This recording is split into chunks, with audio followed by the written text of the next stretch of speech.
레위기 8장 1절에서 21절까지 말씀입니다.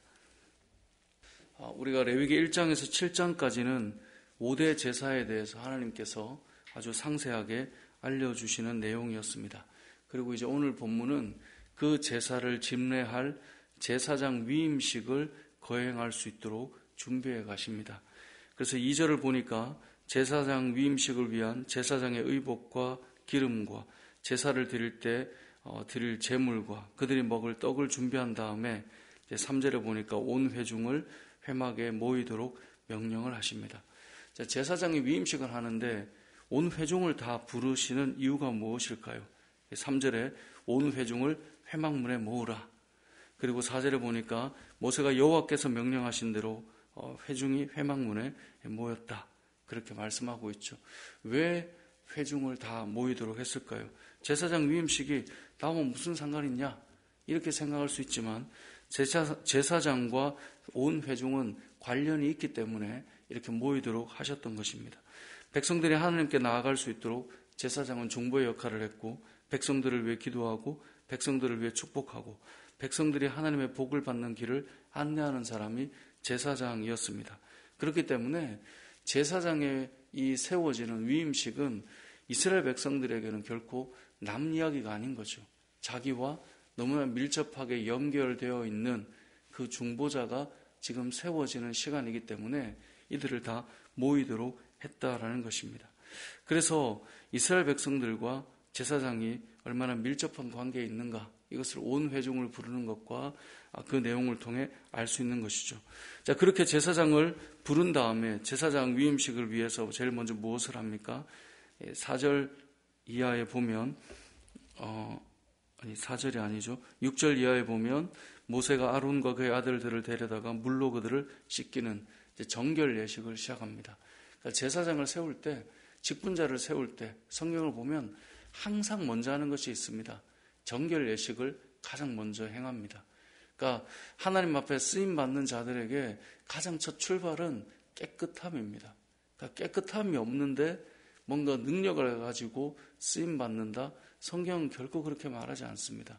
능력이 있건 없건 하나님이 불러서 세우실 때는 항상 하나님께서 가장 먼저 하시는 일은 정결 예식을 먼저 하게 하신다는 겁니다. 정결 예식이, 이 제사장의 정결 예식이 오늘 본문에만 나오지는 않아요. 성경 곳곳에 제사장을 세울 때 정결 예식을 행했다라고 말씀하고 있거든요. 그만큼 제사장이 세워질 때 그 정결함이 중요하다는 것이고, 이 시대를 살아가는 저와 여러분도 주의 일을 할 때 제일 먼저 우선시 되는 것은 예수 그리스도의 보혈로 우리가 먼저 깨끗함을 입을 때 주의 일을 할 수 있다라고 성경은 말씀하고 있는 것이죠. 자, 그렇게 해서 정결 예식을 한 다음에 그 다음에 무엇을 하냐면 제사장의 옷을, 준비된 옷을 입혀주게 됩니다. 그러니까 제사장의 옷을 입혀줄 때 어찌 보면 좀 제사장이 돋보이는 것 같고 특별해 보이는 것처럼 보여질 수 있습니다. 하지만 우리가 출애굽기 말씀을 통해서 알 수 있었던 것은 제사장의 옷과 무엇과 닮아 있죠? 성소를 덮는 이 덮개와 닮아 있단 말이에요. 그래서 성소를 덮는 이 덮개와 휘장들은, 그 천들은 제사장의 옷과 동일한 재료를 사용하고 동일한 문양을 가지게 했어요. 그러니까 밖에서 보면 제사장의 옷이 되게 화려하고 되게 독특해 보이고 특별해 보이는 것 같지만 제사장이 성소로 들어가는 순간 제사장의 옷과 그 휘장과 천들은 동일한 곳에 동일한 모습으로 조화를 이루며 제사장이 그곳에서 일을 하는 것이죠. 그래서 우리가 이렇게만 말씀을 보면 돋보이는 모습 같지만 실상은 성소의 일부가 되는 모습이다라고 말씀을 드렸어요. 제사장이 진영 밖으로 나올 때는 그 제사장의 옷을 벗고 그리고 다른 옷을 입고 진영 밖으로 나갔다가 들어오면 다시 이 옷을 입었단 말이죠. 그러니까 자신을 돋보이게 하는 것이 아니라 철저하게 하나님을 위해 사용되는 조화로움이라고 말씀을 드렸었습니다. 뿐만 아니라 제사장을 세우기 위해서 기름 부음이 있습니다.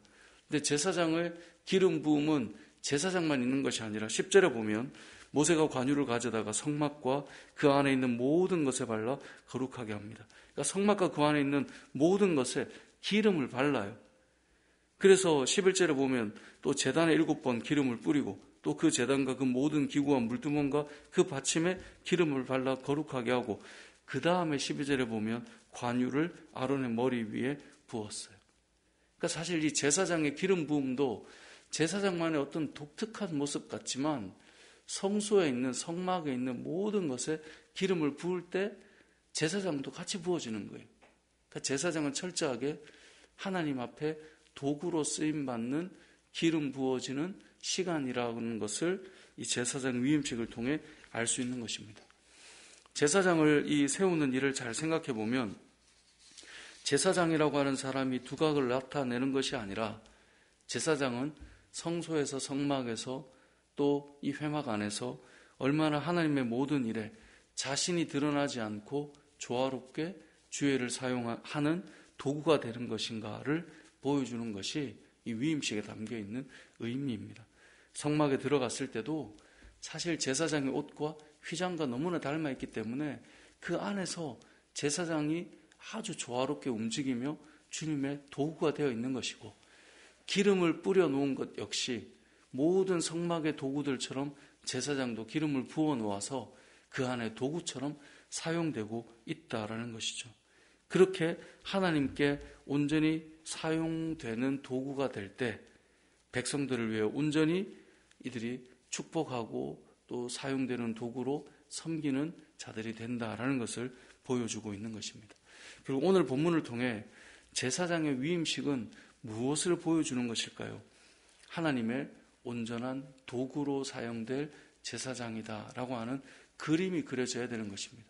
이것이 우리가 글로만 읽다 보니까 좀 그런데 제사장이 옷을 입고 들어가는 순간부터 그들이 움직이고 일을 하는 그 모습을 잘 생각해 보면 성소 안에 있는 휘장과 그 천들과 똑같은 옷을 입은 채 그들이 도구로 얼마나 그 안에서 사용되어져 있는가, 그 안에 있는 성막의 기구들과 똑같이 기름을 부어서 그 도구들이 사용되듯이 제사장도 하나님의 도구로 얼마나 거룩하게 구별되어 사용되고 있는가, 철저하게 드러나는 자들이 아니라 그 성막과 조화를 이루어서 하나님의 도구로 쓰임받고 있는 자다라고 하는 것을 위임식을 통해 알 수 있는 것이죠.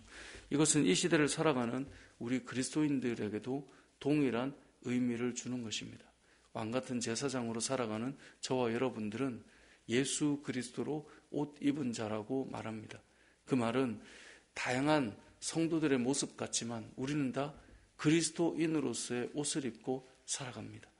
그리고 우리는 철저하게 성령의 기름 부음을 받아 하나님의 도구로 사용되는 자들이다라고 하는 것을 기억해야 합니다.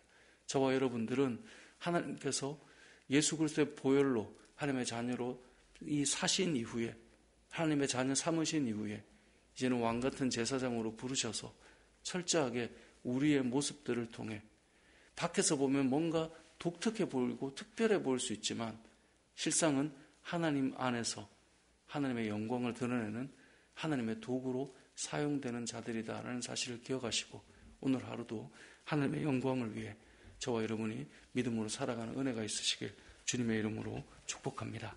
아멘.